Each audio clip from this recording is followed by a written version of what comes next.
Hey guys, before this video starts, I want to quickly explain what happened for anyone that's confused.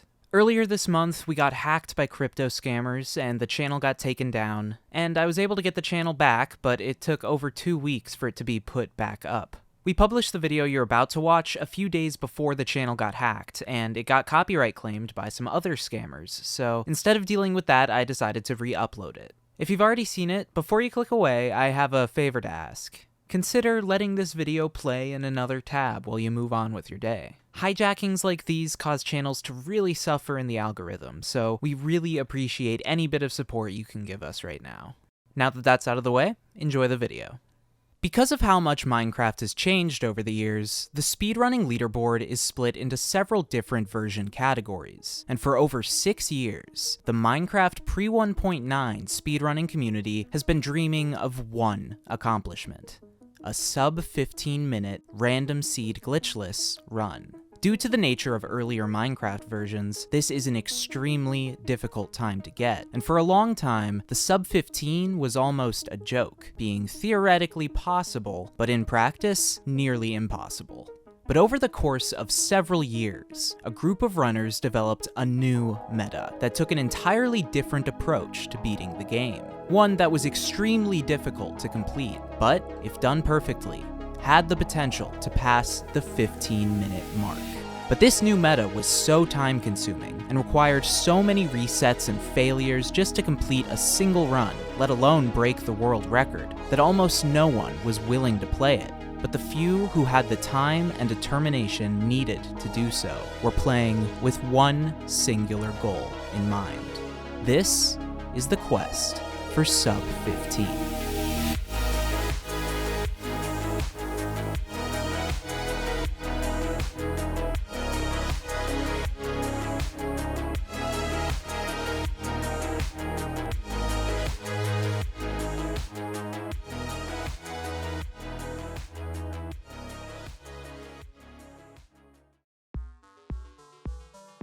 From 2014 to 2020, the Minecraft Random Seed Glitchless world record was played on version 1.7.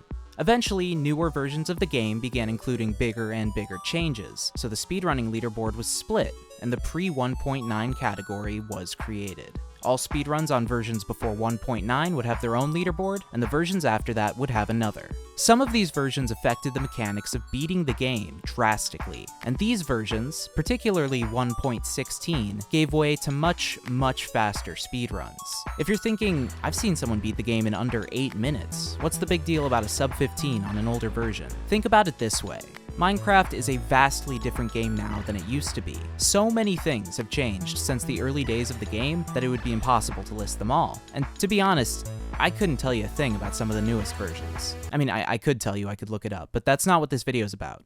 Most of these changes aren't relevant to speedrunning, but the ones that are, like the fastest method of acquiring a resource you need to beat the game, can change the entire strategy a player uses to speedrun. So as much as modern Minecraft has changed from its early days for the casual player, from the perspective of a speedrunner, it might as well be a whole different game. And each update that affects speedrunning enough to change the meta presents its own unique challenge. That's why today, the leaderboard is split into a whopping 5 version categories, and the quest for sub-15 is actually the reason for one of those splits. But we'll get to that later. Throughout the years, the different version categories in Minecraft speedrunning have each maintained a distinct community, although there's always overlap between them.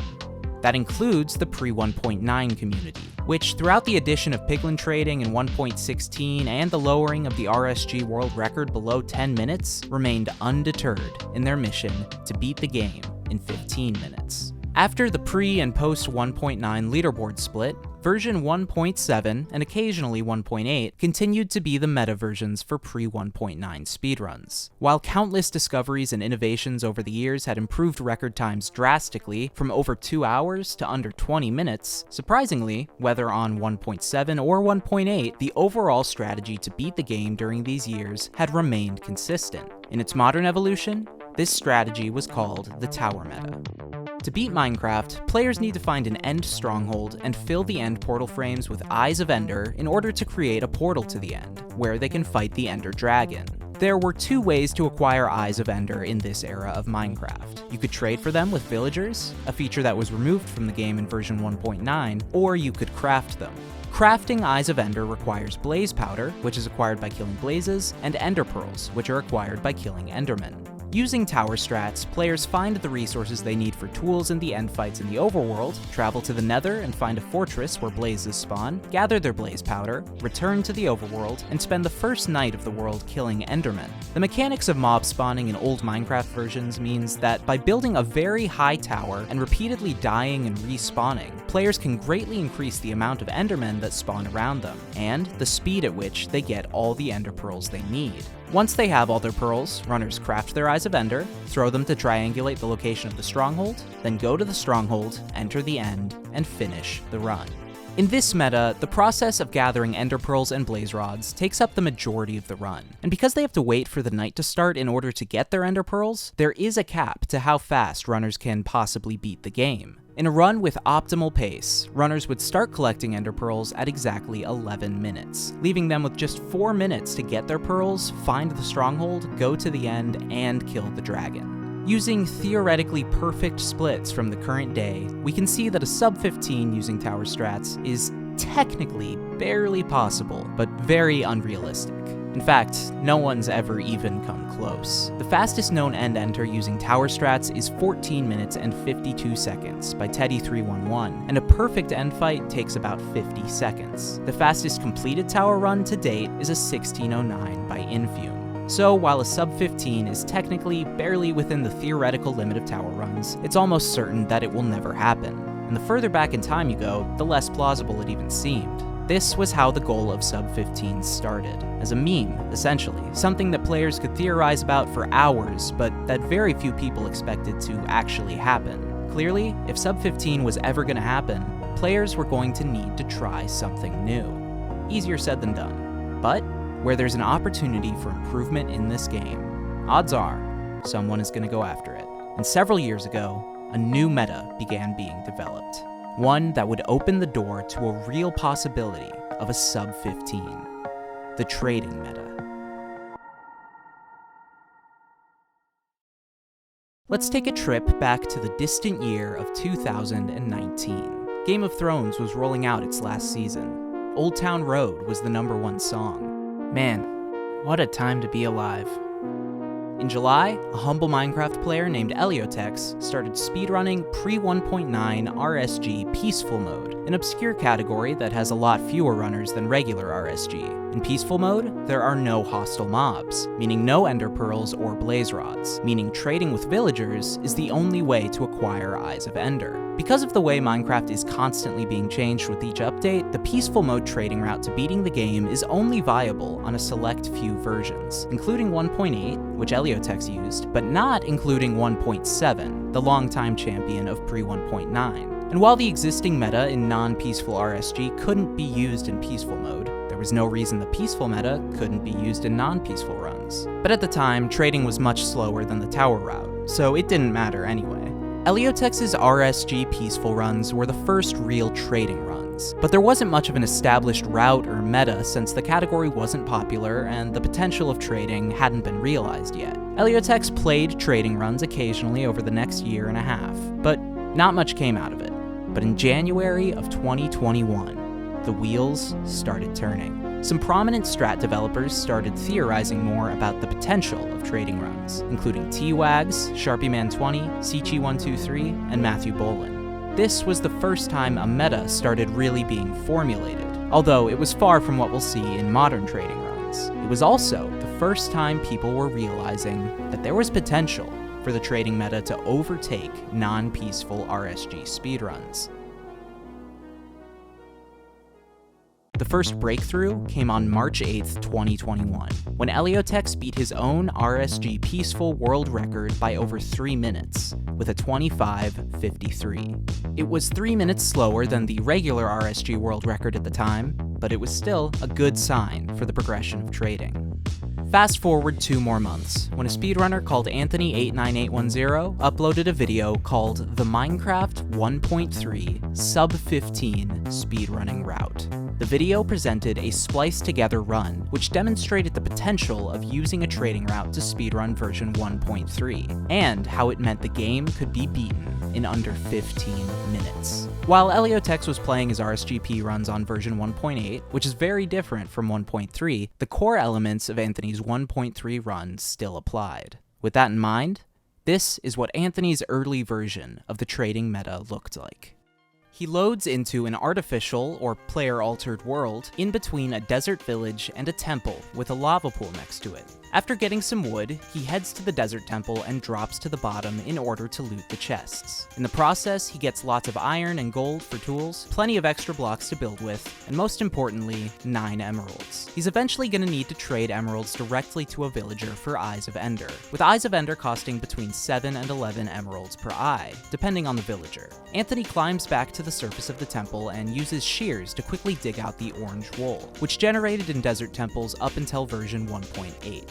He also makes his tools, including several golden axes, which will come in handy later. Once he has enough wool to make several beds he'll use in the end fight, he heads towards the village, where he finds a cleric, the kind of villager who trades Eyes of Ender. He has enough emeralds to trade the cleric for 1 eye, which when thrown, will lead him to the stronghold.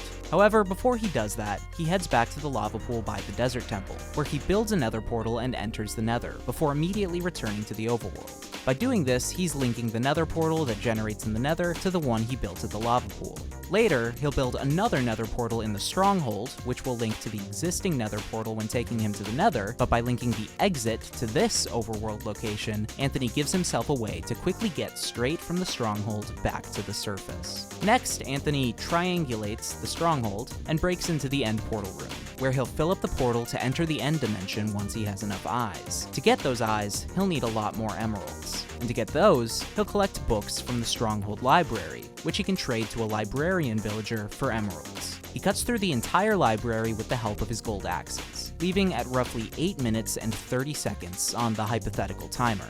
Next, he goes back to the nether, using the lava under the end portal to build his second nether portal. Then goes back through the portal and returns to the surface of the overworld. He makes a beeline for the village and finds a librarian villager who's willing to trade massive amounts of emeralds for massive amounts of books. Then goes back to his cleric and trades those emeralds for a modest amount of ender eyes. Now, all that's left for Anthony to do is to make his way back to the stronghold, go to the end, and fight the dragon, which he does, winning the fight and the game in a hypothetical total of 13 minutes and 29 seconds. There were a ton of differences between the run in the video and what a real run would look like, especially a run played today. Anthony's demonstration was on an artificial seed and had multiple splices to piece together fast segments of the run, and it was on version 1.3, which has completely different trading mechanics than 1.8, the version of today's meta.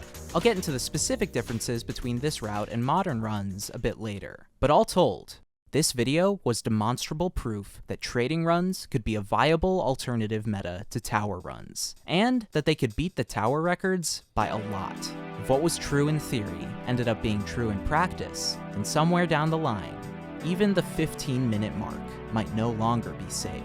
Right on cue, less than 2 weeks later, eliotex beat his own RSGP record by over 3 minutes again, getting a 22:38 on version 1.8. If completed in non-peaceful RSG, this would have been the 3rd fastest run on the leaderboard at the time, less than 2 minutes slower than the world record. This was a wake-up call to the wider community that the trading meta was a legitimate contender for the RSG world record. That same day, a top runner named Silver tried out some trading runs for the first time, being one of the first pre-1.9 runners to try switching over to the trading meta. However, there's an issue with trading we haven't really addressed yet. A major factor in Minecraft speedrunning is resetting, both how efficiently players can recognize that they should reset a run, and how much they have to reset before getting lucky enough to have all the factors that they need aligned. The problem with trading is that worlds where runners can complete fast trading runs, to a much greater extent than tower runs, are extremely rare. The combination of finding the necessary structures, having a nearby stronghold, having good luck with finding loot and getting good villager trade rates, having good terrain, and having a good end fight is just the tip of the iceberg. A completable, world recordable seed is incredibly rare in this meta. So much so that a player can spend weeks or months grinding trading runs on random seeds without ever completing a run. Because of this, trading requires much more patience from the runner than most Minecraft categories, or speedrunning categories in general, for that matter, and after 2 days, Silver had had enough. But still, this marked a shift in the community's mindset. Trading was now a viable contender for the pre-1.9 RSG world record, the first time a new meta had legitimately challenged the tower meta since it was created. But despite trading's potential, there was still only a very small amount of players that were willing to try trading runs. This included some new high-level players like Lucid G, Finest Pigeon, and Feinberg, but according to eliotex, there were never more than 5 players actively running trading at any point, so development of the meta was slow, and no one made any world record level breakthroughs. Over the next several months, plenty of small strat optimizations were found, and eliotex and a player named Stormcrow even wrote a guide for new trading players. But running trading takes a huge toll on a person, even for speedrunners. It's just so rare to get a good run that most runners can't stand it for too long. Clearly, the trading meta needed some sort of development to make it more attractive to players, or else there would probably never be enough runs happening for someone to claim the RSG world record, let alone the elusive sub 15. Well, in February 2022, the trading truthers got exactly what they were looking for, through a discovery made by none other than eliotex: the entity punch glitch. One of the most challenging things about speedruns in older Minecraft versions is managing your hunger, since hunger depletes faster and is less easily refilled in these versions. If you get down to just 3 bars of hunger, you're no longer able to run, which for speedrunners is just a tiny bit of a problem. But what eliotex discovered is that if you punch any entity as you start running, for whatever reason, the game will think you're walking, causing your hunger to deplete much more slowly. This is huge for speedrunners, who obviously want to be sprinting as much as possible without becoming hungry. You might be thinking, wait, isn't this supposed to be random seed glitchless? Why would a glitch be allowed? Well, ideally it wouldn't be, but realistically, to ban the entity punch glitch entirely, the mods would have to ban punching entities altogether. Obviously, doing that would make the game unplayable, and so, players can use the glitch. This optimization was part of the push speedrunners needed to start playing trading runs more consistently, along with the creation of the pre-1.9 trading guide by Stormcrow and eliotex in March. One runner in particular was moved to learn and start grinding trading in February of 2022, a player called nieuh, who to that point had mainly been a 1.16 speedrunner and had never run pre-1.9 using the tower meta. And if anything demonstrates the importance of both strat finders and guide makers in speedrunning, this does. Because just 2 months later, the breakthrough was finally made.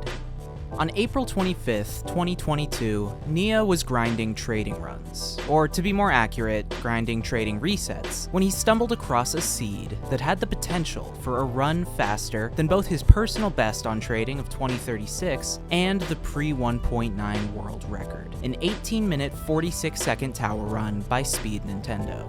Unlike most world records, it's not really useful to compare the splits of this run to its predecessor, since tower and trading runs follow totally different routes and don't really align until the player enters the end to fight the dragon. But comparing nieuh's run, which was played on version 1.8, to Anthony's 1.3 trading video can give us a good idea of what the modern trading meta looks like, and how it differs from the example we already saw. People who have already seen this video, feel free to skip to this time. People who haven't, I'll link it in the description for you to check out next. nieuh resets worlds between 9 simultaneous instances of Minecraft using a tool called the wall, which is one of the most vital things that world record level Minecraft speedrunners use to save countless hours in between playable runs. Just like in Anthony's video, nieuh needs a desert temple for resources to start the run and a village to do his trading at. Like I mentioned earlier, trading in 1.8 is totally different than in 1.3, and I'm gonna take a second to break it down right now. The first part of trading runs are dedicated to getting the necessary materials to eventually trade emeralds for Eyes of Ender. Tradable villagers have multiple levels, with each level having a different set of available trades, and by completing trades at one level, the player unlocks the trades at the next level. So not only do players need to get enough items to trade for a bunch of emeralds, they also need to get items that can level up the right villagers, specifically librarians and clerics, that offer the necessary trades. Desert temples are a must, because they're the only fast way of getting enough gold or rotten flesh to unlock a cleric villager's second level of trades. Like in Anthony's video, unlocking a librarian is also essential since the bulk of emeralds that runners use to get Eyes of Ender are acquired through the book trade that unlocks with a librarian's second level.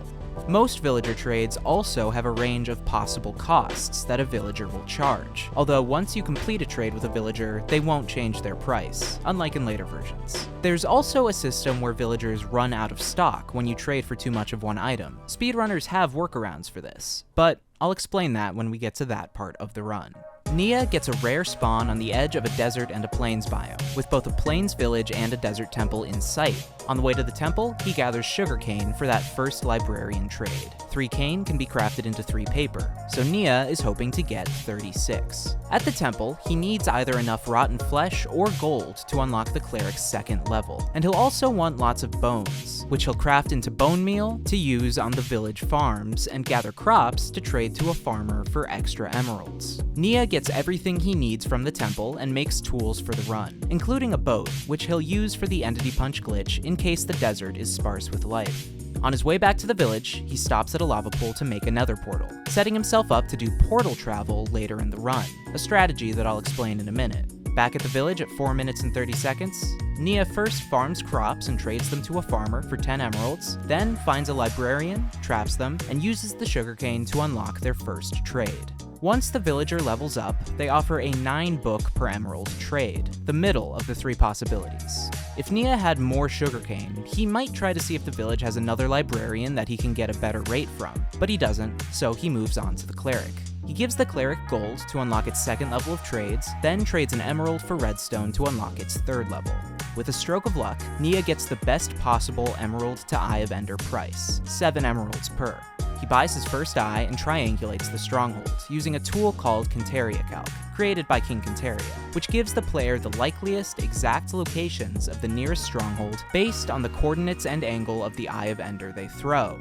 On the way to the stronghold, Nieuh shears sheep for wool, which he'll craft into beds for the end fight. He digs down from above the stronghold, hitting a library on his way to the portal room. Strongholds on 1.8 have small and large libraries, although only about 10% of stronghold libraries are small, and this is a large library, which has 233 bookshelves. That's a little more than Nieuh needs based on what he already has and his villager rates to get 12 Eyes of Ender, so he mines the whole library, finishing 13 minutes into the run. After sleeping to skip the night, Nieuh keeps digging to get to the end portal room, where he'll make his second nether portal. This is where portal travel comes into play. When Nieuh built his first portal, he threw an item into it, linking it to the nether. After building his second portal using the lava under the end portal, he enters the nether, then lights a piece of TNT and re-enters the portal so that the TNT explodes a split second before he returns to the overworld. This places him at the first overworld portal he built, and conveniently returns him to the surface without him having to climb all the way back up. It's worth mentioning that portal travel wouldn't be used in a perfect run. It's a way of saving time when the stronghold is far from the village, but ideally it would be close by, and the player could use a strategy called a TNT jump, created by eliotex, which you'll see in some later records. Now, Nieuh is on a great pace, with plenty of world record potential, but he's now at one of the most volatile parts of the run, the final step of villager trading. See, when you trade with villagers in earlier versions of the game, they will generally restock the item you traded for right away, so you can keep trading for more of it. However, each consecutive time you trade for an item, there's a chance that the villager will run out of stock on that item. The first time you're trading for an item, it always happens after 7 trades, and after that, it can take between 2 and 12 trades for the villager to run out again. Once they're out of stock, the villager can do one of 2 things, which speedrunners call soft locking and hard locking. If they soft lock, they naturally restock the item and the speedrunner can resume trading, but if they hard lock, the item will stay out of stock. If this were to happen while nieuh was trading books for emeralds, that would throw a pretty big wrench into his plans. By making a trade you've never made with that villager before, all of their other trades will unlock again. Of course, if you get really unlucky and the librarian hard locks several times during the book trading process, things can get really dicey. None of that matters in this run though, since nieuh doesn't get any hard locks and quickly gets all of the eyes he needs. He goes back to the nether portal, and because of portal travel, when he re-enters the overworld from the nether, he's in the stronghold. He fills the end portal and enters the end at 16 minutes and 27 seconds, 42 seconds earlier than Speed Nintendo did in his world record. In a perfect world, nieuh would have been able to trade for a bow and arrows in the village, in addition to getting beds to fight the dragon. But the way things played out, he enters the end with just 3 beds. The way 1.8 dragon fights work is that the player wants the dragon to charge at them as frequently as possible. If they have projectiles, they'll use those to both break healing crystals and try to coax the dragon into charging. When the dragon charges, they put a block between them and an explosive, usually a bed, and detonate it right before the dragon hits them. 3 beds without a bow is almost never enough to kill the dragon on its own. But luckily, the end comes with built-in explosives, the end crystals that heal the dragon. Nieuh kills endermen to get ender pearls, which he can use to get onto higher obsidian towers, and fights the dragon with a mix of beds and crystals, pulling off some really impressively timed hits and finishing the run at 18:16. For the first time ever, the pre-1.9 RSG world record was played using the trading route.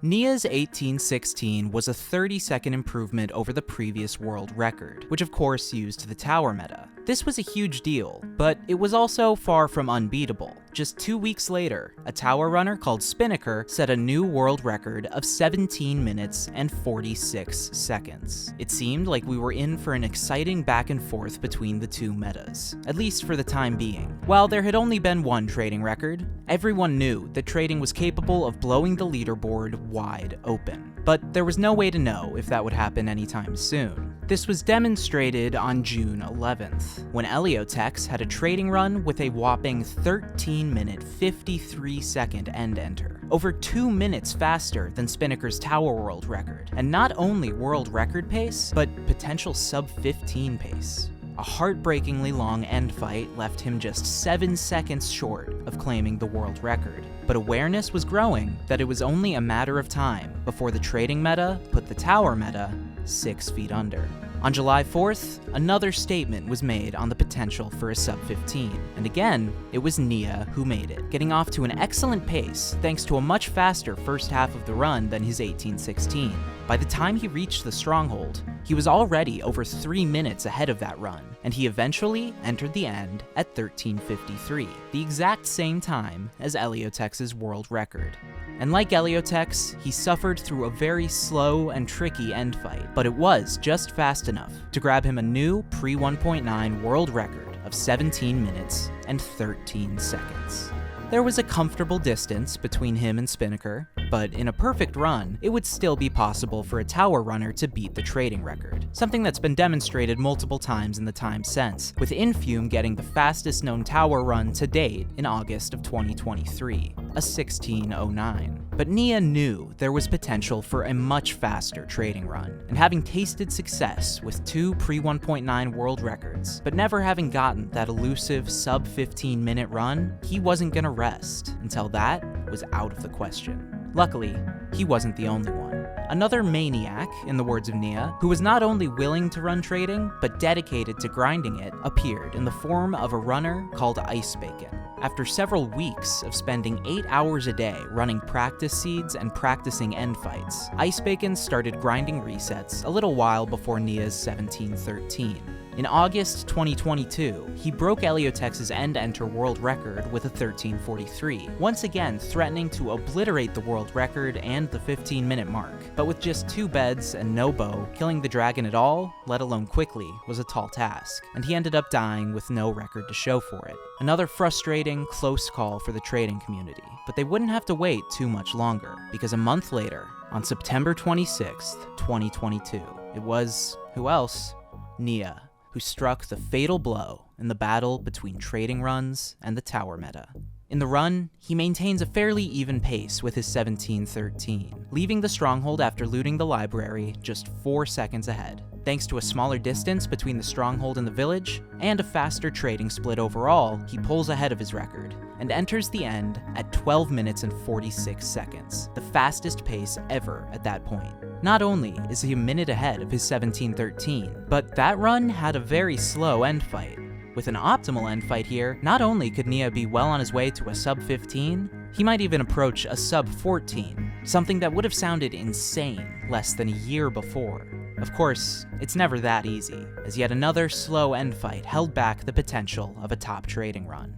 But with that much of a lead, nieuh still blew his own record out of the water, breaking 2-minute barriers in the process with a 15:54.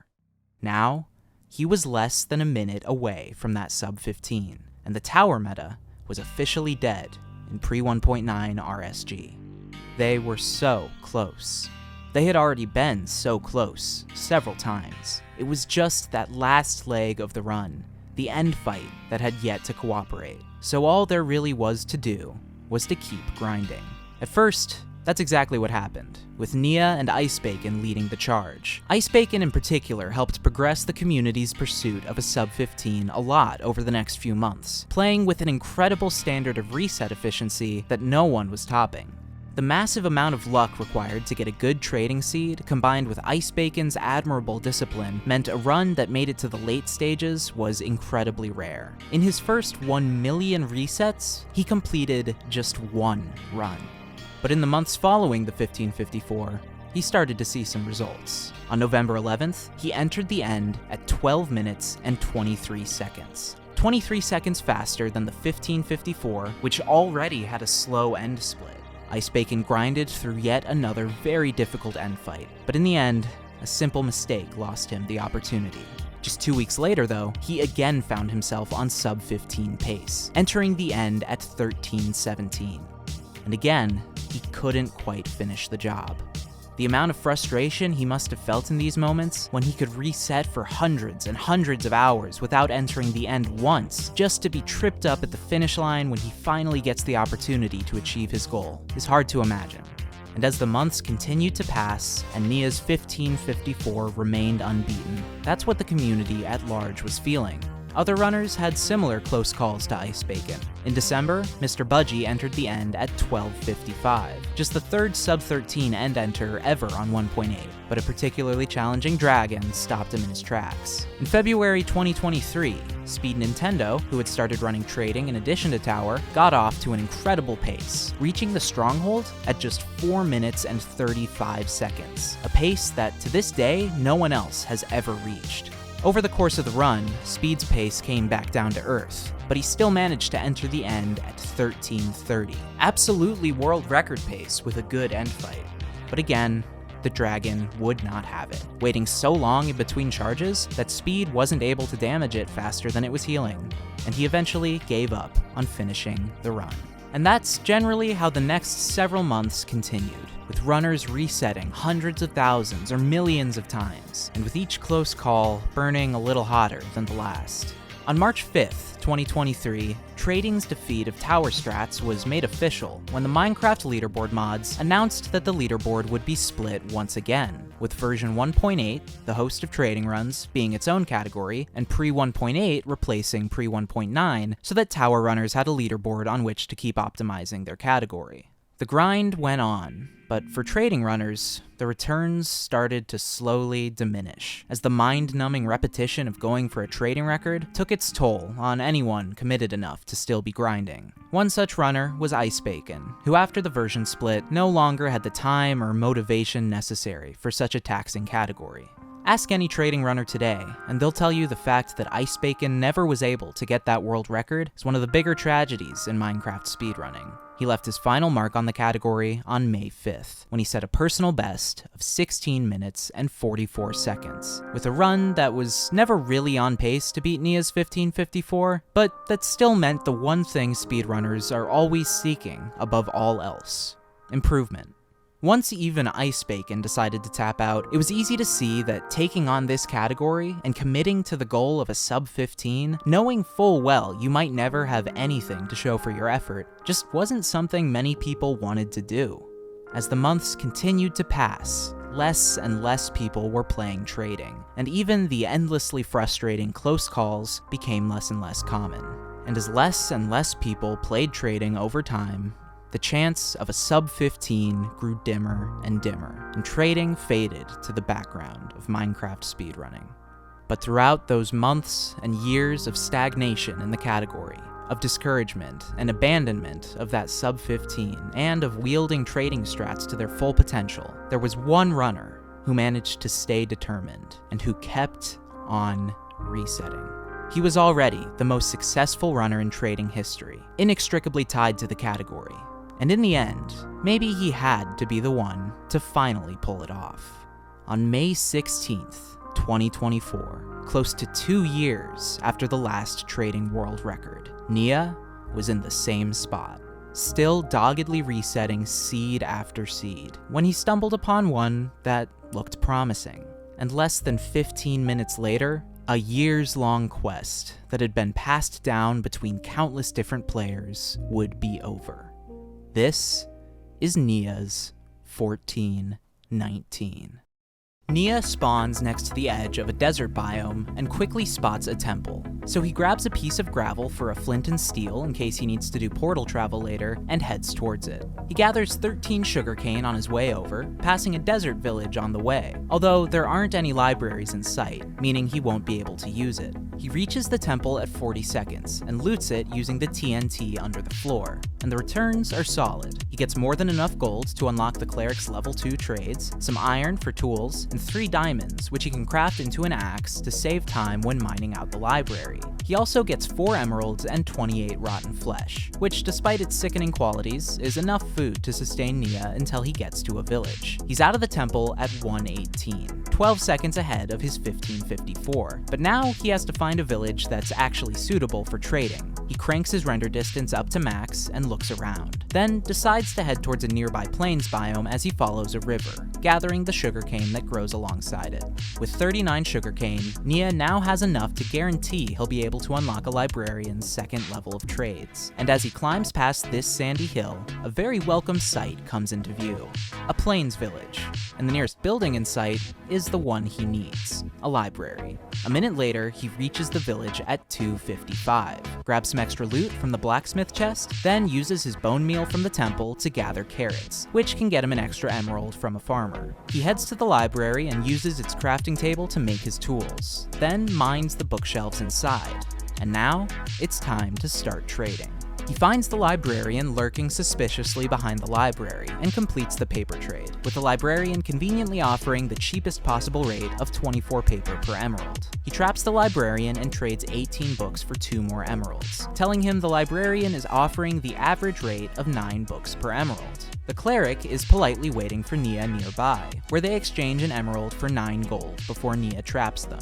Nieuh uses an emerald to buy redstone in order to unlock the cleric's 3rd level, leaving him with 7 remaining, enough for 1 Eye of Ender with the best possible price. This cleric is a little stingy and demands 8 emeralds per eye, but this is still pretty good news. 8 emeralds per eye and 9 books per emerald means nieuh can probably count on getting 9 Eyes of Ender total, which doesn't give him great odds of being able to fill in the end portal, but it's a decent enough chance to make the run worth playing. Nieuh trades some of his extra gold to the cleric for an additional emerald, then flips it back to them and acquires his first Eye of Ender at 4:11, now a minute and 8 seconds ahead of his 15:54. This is a great pace, but what happens next will be huge. How far away the nearest stronghold is has a huge effect on the viability and sub-15 potential of the run. And if it's very far, the run could just die then and there. While nieuh doesn't have his Canteria calc on screen, the first eye he throws is promising. He runs to the side and throws the eye again to get a more definite calculation for the stronghold location, which is a small risk because anytime you throw an Eye of Ender, it has a 20% chance of breaking. Fortunately, the eye survives both throws, and even better, it confirms what nieuh was hoping for. The stronghold is extremely close by. He boats over to a shallow lake and grabs the sugarcane growing there, which will buy him an extra emerald later in the run. Less than 100 blocks away from the village, he blocks off the water and digs down with a golden pickaxe that he crafted with his remaining gold. At 5:32, he breaks into the portal room, now a minute and 13 seconds ahead of his 15:54. Even better news, though, is what Nieuh finds in the portal room. The end portal has 3 eyes already filled in, which has just an 11% chance of happening, meaning with the eye he's already got, Nieuh only needs 8 more to fill the portal. He sets off in search of a library, using the pie chart on the F3 screen to see which directions have more block entities. Because of the way players interact with them, chests are block entities, and libraries have 2 chests, so a spike in block entities can indicate a library. Nieuh deftly handles the mobs crowding the hallways, and at 6:05, he finds the library, losing a few seconds to quicker stronghold navigation on his 15:54, but still maintaining a minute lead. As he mines the bookshelves, Nieuh's diamond axe comes in clutch, mining each bookshelf a 1/10 of a second faster than an iron axe would have, which is nothing on its own, but after mining an entire library, Nieuh has saved 22 seconds by going diamond. The other downside of the cleric offering 8 emeralds per eye instead of 7 is that it forced Nieuh to spend 9 gold, which could have been used on 3 golden axes, which have the lowest durability but the highest mining speed of any axe, saving an extra 1/10 of a second per bookshelf over a diamond axe. Nieuh's doing just fine though, as he gets started on the library, climbing to the upper level and using his water bucket to quickly break some of the cobwebs that the place is full of. The cobwebs drop string, 4 of which can be crafted into wool, which Nieuh needs to make beds for the end fight. He can also use 3 string to make a bow, and after a breezy 2.5 minutes of mining, that's exactly what he does, heading back to the end portal room at 9 minutes and 20 seconds. 1 TNT jump later, Nieuh's out of the stronghold at 9:37, a minute and 9 seconds ahead of his 15:54. He's on such a good pace, in fact, that it's still the run's first day as he returns to the village, so he's able to do his trading without sleeping through the night. As Nieuh trades books for emeralds, the librarian hardlocks. Nieuh calmly trades an emerald for glass to re-unlock the book trade. After a few more trades, the librarian hardlocks again, and Nieuh reluctantly trades 3 more emeralds for a bookshelf. After just 2 more trades though, the librarian hardlocks a 3rd time, and suddenly, the run is in jeopardy.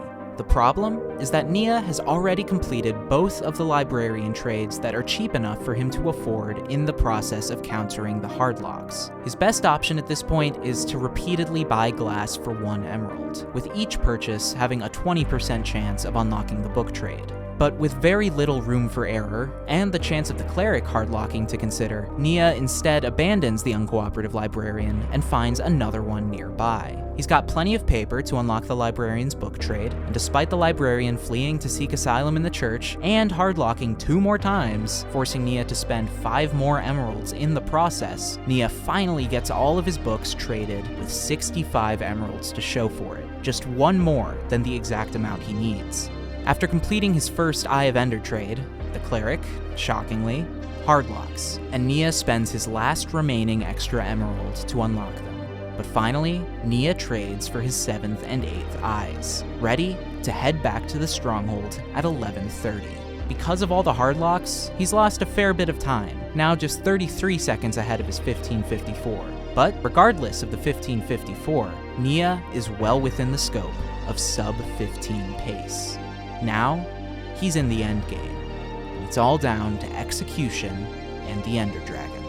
He uses a water elevator to float back down to the end portal, fills it, and is into the end at 12 minutes and 4 seconds, 42 seconds ahead of world record pace. Despite the unimaginable amount of pressure he must be feeling, he still chooses to speed bridge the short gap to the end island, where he towers up to the surface to take on the dragon.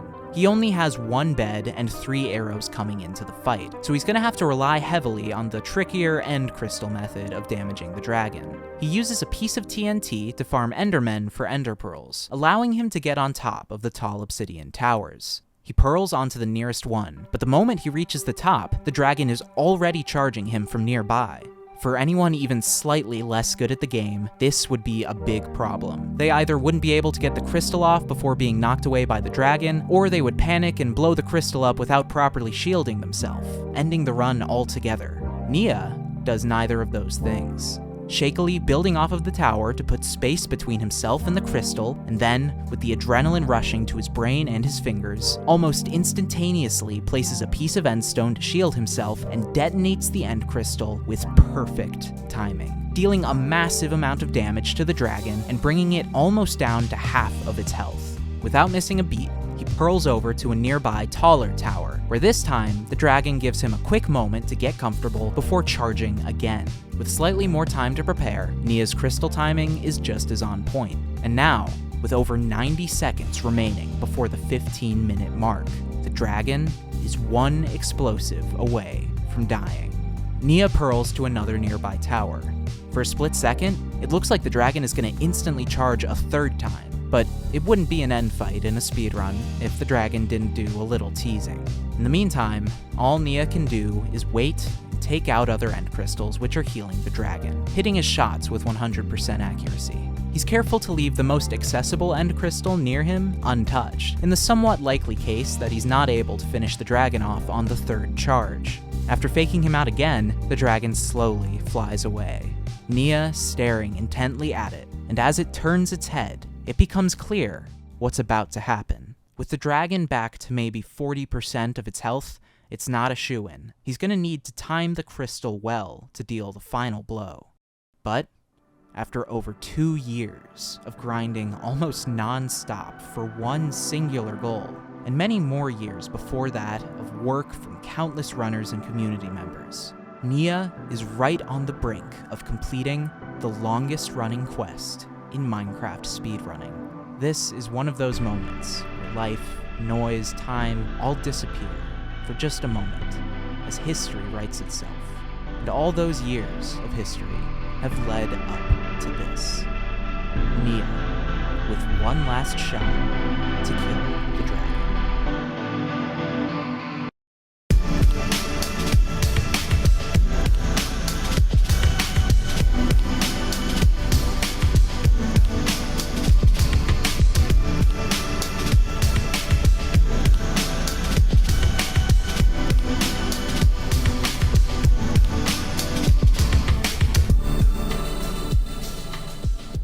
Nieuh's reaction might seem a little underwhelming for this moment, but there's absolutely no way he would have been able to process right then what he had just done.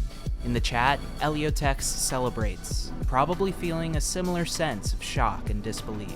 But as hard as it might have been to believe in that moment, Nieuh had just beaten Minecraft version 1.8 in 14 minutes and 19 seconds. The quest for sub 15 was complete.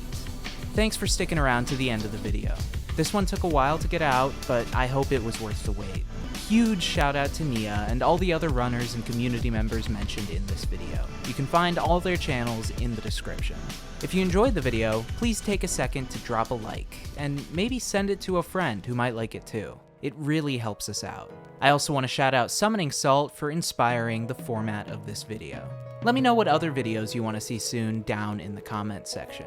Thanks so much for the support. We couldn't do it without you guys. And as always, I'll see you in the next video.